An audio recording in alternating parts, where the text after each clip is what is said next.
Alors que la scène politique américaine continue de s'agiter, un rapprochement attire tous les regards, celui controversé entre Elon Musk et Donald Trump.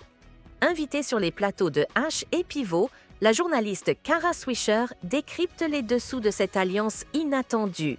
Pendant que Tesla, fleuron de l'électrique, voit ses ventes et sa valeur en bourse chuter, une question se pose. L'entreprise survivra-t-elle à cette crise d'image et de performance? Car le pari est risqué. Historiquement, les républicains sont peu enclins à soutenir les véhicules électriques.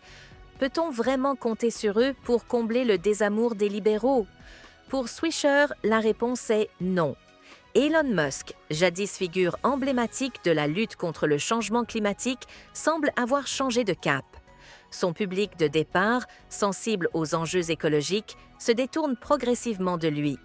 Et du côté des partisans de Trump, la méfiance vis-à-vis de l'électrique reste forte.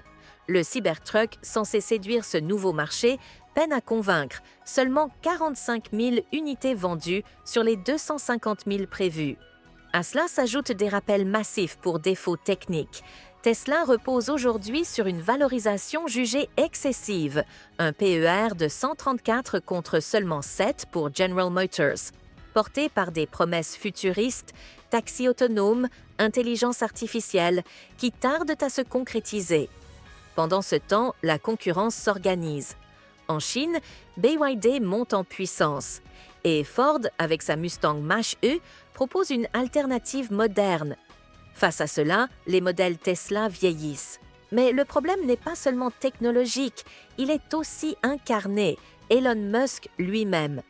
Son image clivante, ses prises de position politiques, ses attaques répétées contre certaines communautés aliènent une partie de sa clientèle.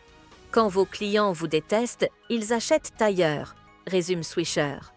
Derrière cette chute apparente, Swisher voit une stratégie plus cynique. Musk s'aligne avec Trump pour des raisons économiques. Les contrats publics, les aides gouvernementales, les avantages douaniers. Autant d'opportunités que ce rapprochement politique pourrait faciliter. Starlink décroche déjà des marchés publics, tandis que Musk offre en retour à Trump une tribune médiatique favorable.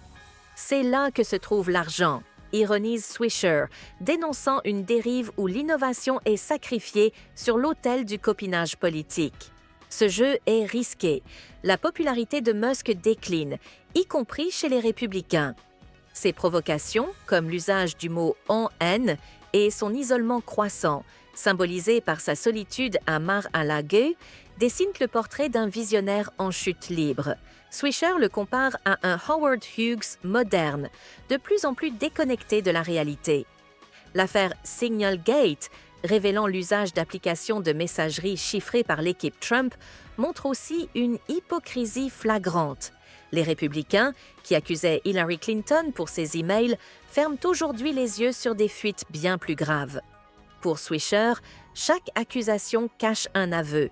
Détourner l'attention pour mieux faire passer des baisses d'impôts en faveur des plus riches. Elon Musk incarne ainsi les dérives d'un capitalisme où le charisme supplante l'innovation. Tesla et Twitter, rebaptisés X, survivent davantage par spéculation que par rentabilité. Ce n'est plus du capitalisme, c'est un culte de la personnalité, tranche Swisher. Alors que les élections de mi-mandat approchent, une question demeure. Combien de temps Trump tolérera-t-il un allié aussi encombrant? Pour l'instant, Musk lui est encore utile, mais son capital politique s'érode. Dans un pays où même les électeurs conservateurs refusent des coupes budgétaires extrêmes, sa chute pourrait être aussi spectaculaire que son ascension. N'oubliez pas de soutenir et de vous abonner à la chaîne One World News afin de rester informé des dernières actualités.